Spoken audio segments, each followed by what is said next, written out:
मित्रों, आज यहां पर 3 कार्यक्रम एक साथ है।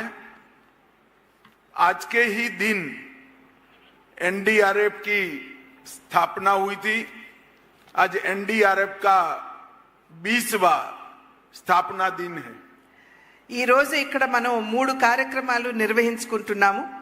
ఇవ్వాలే ఎన్డీఆర్ఎఫ్ కి సంబంధించినటువంటి 20వ వార్షికోత్సవాన్ని ఇక్కడ ముందుగా మనం అందరం కూడా నిర్వహించుకుంటున్నాము. दूसरा, national institute of disaster management NIDM का दक्षिण भारत के सभी राज्य और केंद्र शासित प्रदेशों के परिसर का आज यहां पर उद्घाटन किया गया। అదే విధంగా national institute of disaster management NIDM కి సంబంధించినటువంటి అంటే దక్షిణ భారతదేశంలో ఉన్నటువంటి రాష్ట్రాలు వాటితో పాటుగా యూనియన్ టెరిటరీస్ ఉన్నటువంటి వాటికి సంబంధించినటువంటి ఎన్ఐడిఎం ని ఇవాళ ఇక్కడ మనం ప్రారంభం చేసుకుంటున్నాం. और इसके साथ ही एनडीआरएफ की 10वीं वाहिनी का भी उसके संपूर्ण कामकाज के अनुरूप बिल्डिंगों का भी उद्घाटन करने का काम हुआ है। అదే విధంగా మూడవది ఎన్డీఆర్ఎఫ్ కి సంబంధించినటువంటి 10వ బెటాలియన్ కి సంబంధించినటువంటి ఏదైతే ఇక్కడ సముదాయం ఉందో దాన్ని కూడా ఇవాళ మనం ఇక్కడ ప్రారంభించుకోవడం జరుగుతుంది. सबसे पहले मैं चुनाव के बाद पहली बार सार्वजनिक कार्यक्रम में आया हूं, तब आंध्र प्रदेश की जनता को श्री नरेंद्र मोदी और एन चंद्रबाबू नायडू के नेतृत्व में विधानसभा और लोकसभा दोनों में प्रचंड बहुमत से जिताने के लिए आप सभी का धन्यवाद करता हूं. ముందుగా ఎన్నికలు అయిన వెనువెంటనే మొట్టమొదటిసారిగా నేను ఈ రాష్ట్రానికి వస్తున్నటువంటి సందర్భంలో ప్రధాని నరేంద్ర మోడీ గారు అదేవిధంగా రాష్ట్ర ముఖ్యమంత్రి వర్యులు చంద్రబాబు నాయుడు గారి నేతృత్వంలో మనం ఎన్నికలకు వెళ్ళినప్పుడు మీరందరూ అనూహ్యమైనటువంటి విజయాన్ని అందించినందుకు మీ అందరికీ కూడా పేరు పేరున నా ధన్యవాదాలు తెలియజేస్తున్నాను. मित्रों, ईश्वर ने भेजी हुई आपदा होती है। डिजास्टर ईश्वर जब भेजता है तो एनडीआरएफ काम में आता है, और मैन मेड डिजास्टर जब होता है तब एनडीए काम में आता है. ఎప్పుడైనా సరే ప్రకృతికి సంబంధించినటువంటి ప్రమాదం వాటిల్లినప్పుడు ఎన్డీఆర్ఎఫ్ ముందొచ్చి వారి సేవలను అందిస్తారు. కానీ మనుషుల మాధ్యమంగా వచ్చినటువంటి ప్రమాదాలు ఏవైతే ఉంటాయో వాటిని ఆదుకోవడానికి ఎన్డీఏ ముందుకు వస్తుందని చెప్పి మీకు తెలియజేస్తున్నాను. 2014 से 19 5 साल अपार संभावनाओं वाले राज्य आंध्र प्रदेश की जिस प्रकार से दुर्गति हुई वो मैन मेड डिजास्टर था. 2019వ సంవత్సరం నుండి 5 సంవత్సరాల పాటు ఏదైతే అమితమైనటువంటి సామర్థ్యం ఉన్నటువంటి ఆంధ్ర రాష్ట్రాన్ని ఏ విధంగా ధ్వంసం చేశారో మనందరికీ తెలియనటువంటి విషయం కాదు. అది మనుషుల చేత వచ్చినటువంటి ప్రమాదంగా మనం అందరం కూడా గమనించాలి. और मैं आज आंध्र प्रदेश की जनता को विश्वास दिलाना चाहता हूं कि आपके 5 साल जो व्यर्थ गए हैं इसकी चिंता मत करना. 3 गुना स्पीड से चंद्रबाबू जी और मोदी जी की जोड़ी आंध्र प्रदेश का विकास करेगी. ఈ రోజు మనం గడిచిన 5 సంవత్సరాల కాలం ఏదైతే మనం కోల్పోయామో, అన్ని అవసరాలు ఉన్నా కూడా మనం కోల్పోయామో, దాని గురించి మీరెవరూ చింతించవలసినటువంటి అవసరం లేదు. ఇవాళ నరేంద్ర మోడీ గారు మరియు చంద్రబాబు నాయుడు గారి నాయకత్వంలో నేతృత్వంలో 3 ప్రగతి మనం ఖచ్చితంగా ఆంధ్ర రాష్ట్రంలో సాధించగలం. एक और चंद्रबाबू जी एडमिनिस्ट्रेटिवली, फाइनेंशियली और डेवलपमेंट के रोड मैप की दृष्टि से आंध्र को दिन दूनी रात चौगुनी स्पीड से सेट करते जा रहे हैं. और दूसरी ओर 6 माह में नरेंद्र मोदी जी ने 3 लाख करोड़ से ज्यादा का इन्वेस्टमेंट और मदद आंध्र प्रदेश के लिए भेजी है.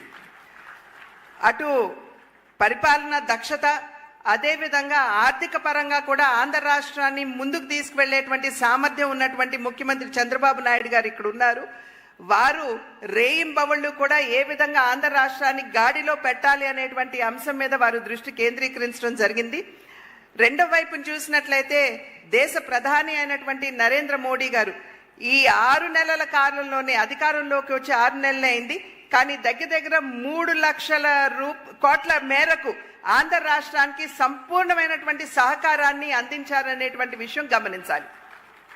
अभी 2 दिन पहले ही कैबिनेट में विशाखापट्टनम के स्टील प्लांट के लिए 11,000 करोड़ रुपए की इन्वेस्टमेंट की घोषणा, मदद की घोषणा नरेंद्र मोदी जी ने की है.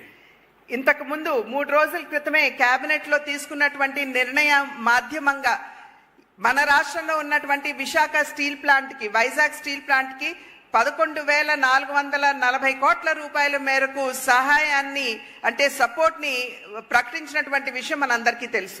इसमें 11,000 करोड़ रुपए से ज्यादा महत्वपूर्ण ये है कि आंध्र का गौरव ऐसा विशाखापट्टनम स्टील प्लांट अब लंबे समय तक चलने वाला है, वो सुनिश्चित हो गया है. ఇక్కడ 11,000 కోట్ల రూపాయలు అనేది ప్రధానం కాదు. ఇక్కడ ఏదైతే ఆంధ్ర యొక్క ఆత్మ గౌరవంతో ఈ ప్లాంట్ వైజాగ్ స్టీల్ ప్లాంట్ ముడిపడి ఉన్నదో దాన్ని ముందుకు తీసుకుని వెళ్తూ మరింత అభివృద్ధి పదంలో నడిపించడం అనేది ఇది సునిశ్చితమైందని చెప్పి మీ అందరికీ కూడా తెలియజేస్తున్నాను. अमरावती राजधानी की जो कल्पना चंद्रबाबू जी ने की थी और मोदी जी ने जिसका भूमि पूजन किया था, वो पूरे अमरावती प्रोजेक्ट को एक प्रकार से दरकिनार किया था. मोदी जी ने ये 6 महीने में 27,000 करोड़ रुपया अमरावती प्रोजेक्ट के लिए हुडको और वर्ल्ड बैंक के माध्यम से देकर चंद्रबाबू नायडू जी की कल्पना की राजधानी बनाने का काम स्पीड से आगे बढ़ाने का काम किया है. ఏదైతే అమరావతిని రాజధానిగా అప్పట్లో ముఖ్యమంత్రిగా ఉన్నటువంటి చంద్రబాబు నాయుడు గారు నిర్ణయం చేశారో అది గడిచిన 5 సంవత్సరాల కాలంలో దాన్ని బుట్టదాఖలు చేయడం జరిగింది. అయితే ఇవాళ 27,000 కోట్ల రూపాయలు అటు హడ్కో మాధ్యమంగా అదేవిధంగా వరల్డ్ బ్యాంక్ మాధ్యమంగా కూడా నరేంద్ర మోడీ గారు ఇవాళ చంద్రబాబు నాయుడు గారికి అదేవిధంగా రాష్ట్రానికి అందించి అమరావతి నిర్మాణానికి గతిని అందించినటువంటి విషయం మనం గమనించాలి. रेलवे जोन का भी फाउंडेशन स्टोन रख दिया गया है. రైల్వే జోన్ కూడా ఏదైతే ఇంతకు ముందు చాలా నెమ్మదిగా అడుగులు వేస్తూ వెళ్ళిందో దాన్ని కూడా ఇవాళ ఆంధ్ర రాష్ట్రానికి అందివ్వడం జరిగింది. और पोलावरम जो कि लाइफ लाइन है आंध्र प्रदेश की, मैंने आज सुबह ही चर्चा की है चंद्रबाबू जी से. उनका विश्वास है 2028 तक पोलावरम का पानी पूरे आंध्र प्रदेश में पहुंचना शुरू हो जाएगा. అదేవిధంగా పోలవరం ఏదైతే ఆంధ్ర రాష్ట్రానికి జీవధార అని చెప్పి మనమందరం కూడా భావిస్తామో దాని గురించి కూడా ఇవాళ ప్రొద్దున్నే చంద్రబాబు నాయుడు గారితో చర్చించడం జరిగింది. ఇవాళ వారు ఇచ్చినటువంటి అదేవిధంగా ఇవాళ సభా మాధ్యమంగా ఇచ్చేటువంటి వాగ్దానం ఏమిటంటే 2028 నాటికల్లా సంపూర్ణంగా యావత్ ఆంధ్ర రాష్ట్రానికి పోలవరం మాధ్యమంగా నీరు అందుతుందని చెప్పి తెలియజేస్తున్నాము. एम्स हॉस्पिटल भी शुरू हो चुकी है. 1600 करोड़ के खर्चे, उसका काम भी शुरू हो गया है 1600 करोड़ के खर्चे से.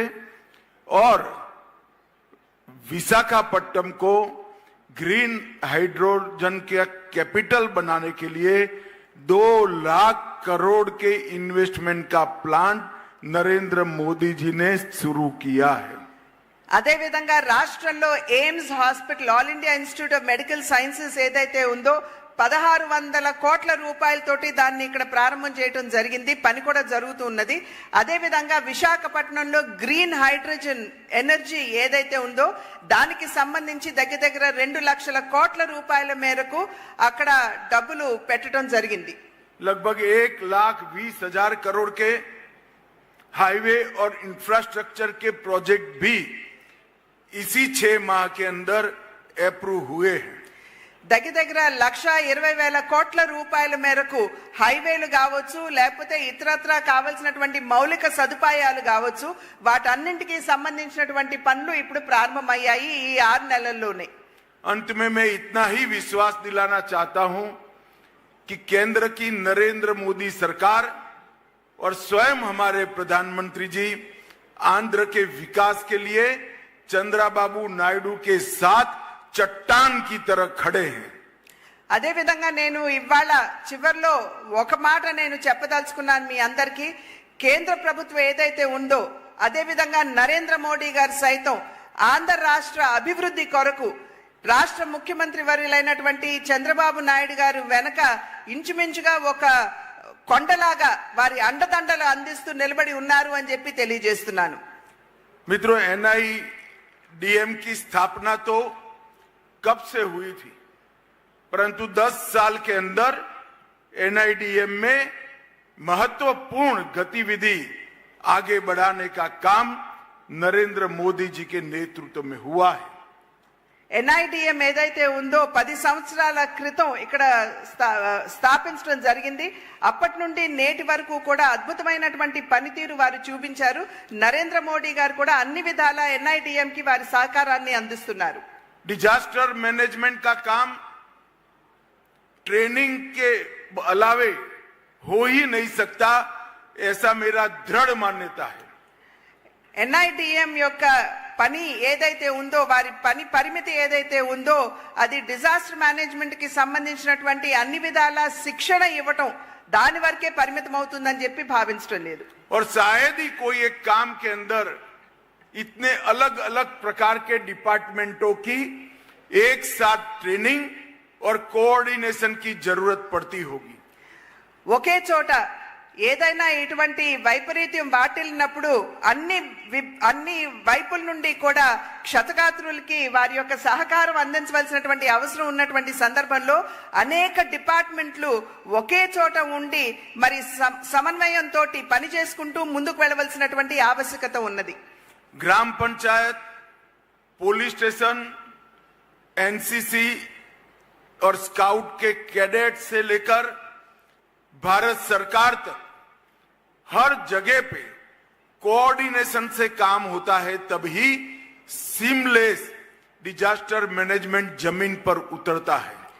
క్షేత్రస్థాయిలో ఉన్నటువంటి గ్రామాల దగ్గర నుండి, NCC క్యాడెట్స్ దగ్గర నుండి చివరికి కేంద్ర ప్రభుత్వం వరకు సమన్వయంతో పని చేసుకుంటూ ముందుకు వెళ్ళినప్పుడే మనం అక్కడ వాటిల్లినటువంటి ప్రమాదాన్ని, వైపరీత్యాన్ని అధిగమించేటువంటి అవకాశం ఉంటుంది. नरेंद्र मोदी जी ने डिजास्टर मैनेजमेंट के क्षेत्र में अप्रोच, मेथोडोलॉजी और ऑब्जेक्टिव तीनों में बहुत बड़ा परिवर्तन करने का काम किया है। నరేంద్ర మోడీ గారు ఏదైతే ప్రకృతి వైపరీత్యం వాటిల్లినప్పుడు ఆబ్జెక్టివిటీ అంటే లక్ష్యం ఏదైతే ఉందో, అదే విధంగా మెథడాలజీ అంటే మనం చేసేటువంటి పనితీరు, మన కార్యాచరణ ఏదైతే ఉందో, అదే విధంగా ఆబ్జెక్టివ్ అంటే లక్ష్యం ఏదైతే ఉందో, వీటన్నిటినీ కూడా సమన్వయం చేసుకుంటూ ముందుకు వెళ్ళాలి అని చెప్పి వారు గట్టిగా విశ్వసిస్తున్నటువంటి విషయం. पहले जो अप्रोच था, दृष्टिकोण था, वो राहत केंद्रित था। डिजास्टर आ जाने के बाद जिनका नुकसान हुआ है उनको राहत देना। अब अप्रोच है बचाव केंद्रित है, लोगों को डिजास्टर से बचाना। ये 360 डिग्री अप्रोच में बदलाव नरेंद्र मोदी जी के आने के बाद 2014 के बाद आया है। ఇంతకు ముందు ఎప్పుడైనా సరే ప్రకృతి వైపరీత్యం కావచ్చు, ఇతరత్ర వైపరీత్యం